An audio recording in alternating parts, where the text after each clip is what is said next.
societies, we wouldn't be talking about anything right now. We probably, you know, who knows where we'd be. I couldn't even put an estimate on that. Still down But, and you know what? This is some of the things they try to hide. If anybody is a part of Read or Die on Facebook, this is actually the picture right here, because what propaganda would tell us is that these two people were separate. These two great men were separate, but they weren't in actuality. Martin Luther King and Malcolm X were going to come together, but you know, they were assassinated before that could happen. But then, you know, we kept going. We kept on fighting.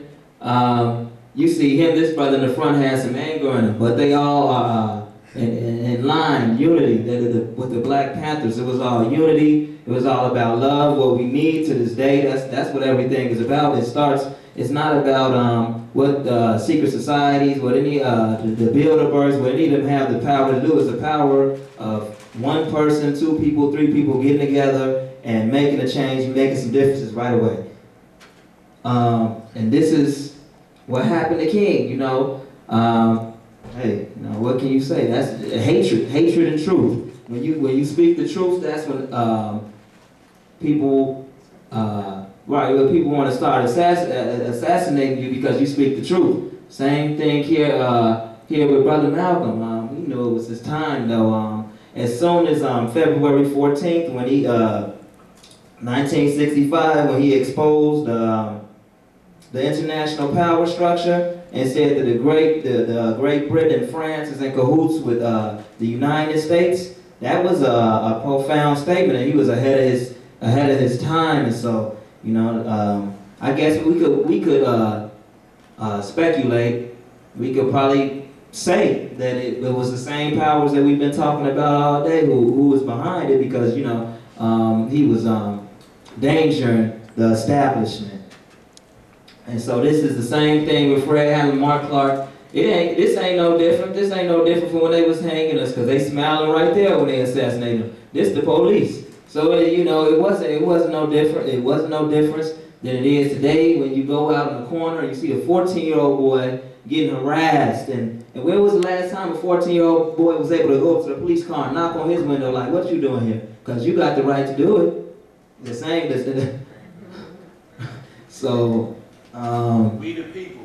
Okay, the people, and see that in the same arms that they had, we had, because we made sure that we stayed armed. But now, what they doing? They got the commercial on saying, "You're gonna get $100. Just give back your guns.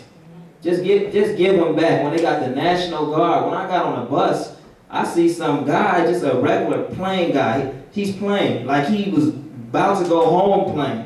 He got handcuffs, gun, I mean, just as plain as day, like this was normal. I'm like, hold on, wait, you know, how does this happen? Who's regulating over this man? He could do what he wanted to do, you know. And so I'm sure we, on the news as well, you've seen the assault rifles inside of our communities. You know, I think that we definitely do need to have protection and protect ourselves, definitely. But this was the resocialization. You know, this has just been images of resocialization and everything that we've been through, everything we've overcome, and then this is what we've gotten to. This makes me so upset. This right here. When I go inside of black communities and I see this person with his hat to the right and this person with his hat to the left, and they don't like each other, or this person with blue on and this person with red on, don't y'all know y'all gang banging on colors and letters? That's what some of you was taught in kindergarten, and you fighting and killing over that. You know, it's more to it, because if you work together, this is one of the things I picture. If we work together and say, "Excuse me, community leader, how are you spending our money? Send me in the mail how you spend my money. I want it weekly, whether it's monthly, I want it now." You know, and that's what we need in the times that we're in.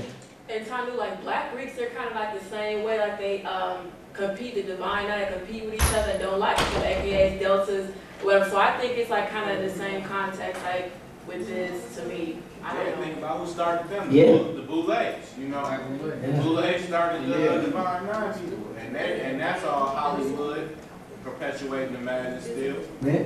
So, Yeah, so I mean, you know, that was a bad thing, and I just feel that we need to get back to this right here, because that's when brothers and sisters, we were all, I wouldn't say all, but as a whole, we were more unified than we are today. We have too many divisions inside of the black community. We have the old. These are all things.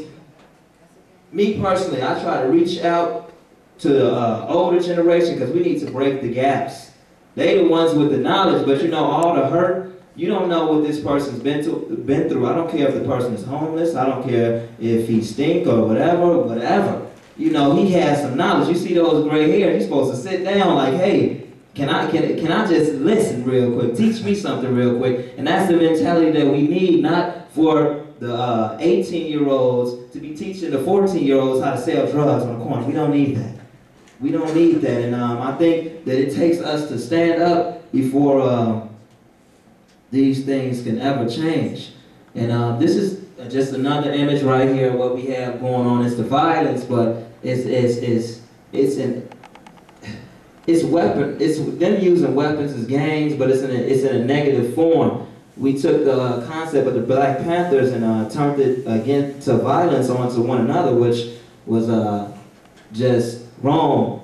And here, I always like this part of this lecture, because Tupac, that's my man's right there, Tupac Shakur. He's the one who said in '92, we ain't meant to survive because it's a setup. Or they got money for wars but can't feed the poor. Yes. I just have a question. Do you believe that education is the reason why black people can't stick together? Do you believe education has a part in that? Not having education, because obviously a lot of black people do not have a lot of education. A lot of black people don't even go to college. So do you think, or even finish high school? So do you think that education is a thing and people not sticking together, black people not sticking together? That's deep. I had a statistic on that. No. In the United States in 2007, 2008, 29% of black students had dropped out of high school. But one of the things which I noticed when I was a tutor at what's the name of this school? It's on the west side. I don't even recall. I was a tutor at the school, and so I noticed. I'm like, man, you know, what type of material are they learning here? It's like they are like devaluing their education. When like I sat down with somebody and it was a boy, I forget his name, and